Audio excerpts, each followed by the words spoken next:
Okay, more tips from the internet. Removing kinks from PVC piping.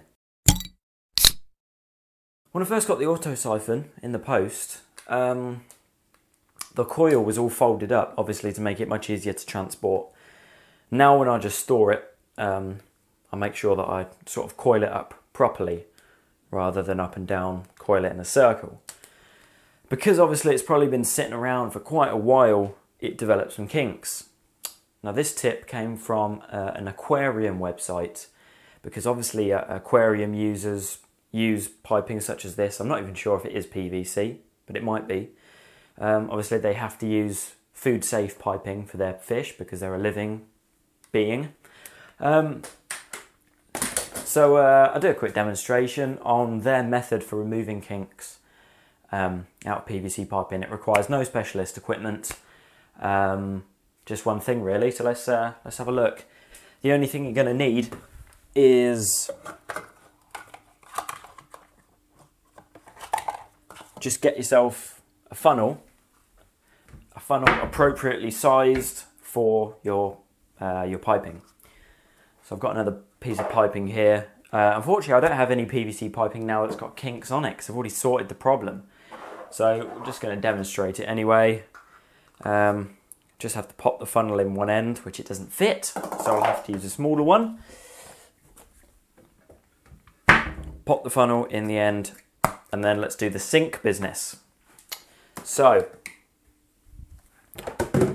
what would normally happen is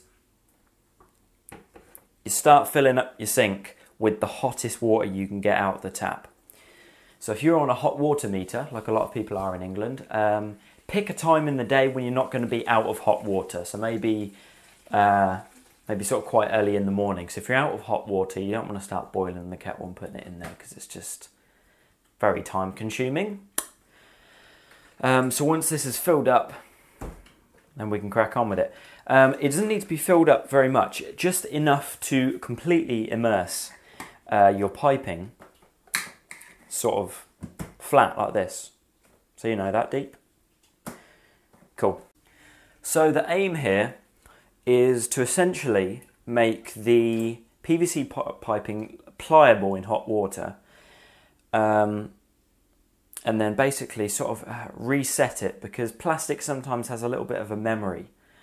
It knows its original shape, and just through it's a bit like creases in clothes. You can iron out a crease in an item of clothing and it goes back to its original shape.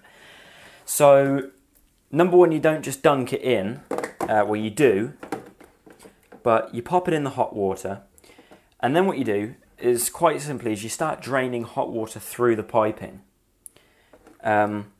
Do this for as long as you feel is necessary. What will happen is you'll start to notice that the kinks begin to disappear the more hot water you put through it.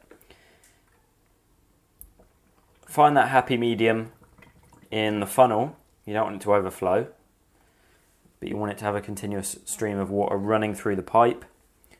Come and take a closer look.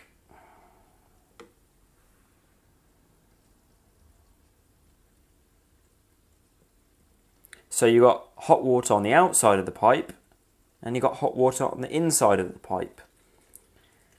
And obviously because of your flow, maybe just a little bit of air running through there, but that doesn't matter so much. Then what you want to do, when you can see the kinks are pretty much gone, you want to turn off the hot and immediately switch over to cold. And this is going to it's going to reset the memory in the plastic. I don't know if that's just a myth or not, to be honest. I'm not sure if I believe it. But basically what you're doing is you're passing cold water through the piping, and you're sort of setting the plastic to its new shape. It's a new shape without those kinks. So you're cooling it down so it becomes sort of not as pliable. And that's it. That is literally it. I was very sceptical it was going to work, but it did. It did work. And you can see from this hose on the auto-siphon, not a single kink. So that's it. There's another little DIY tip there from the everlasting knowledge of the interwebs.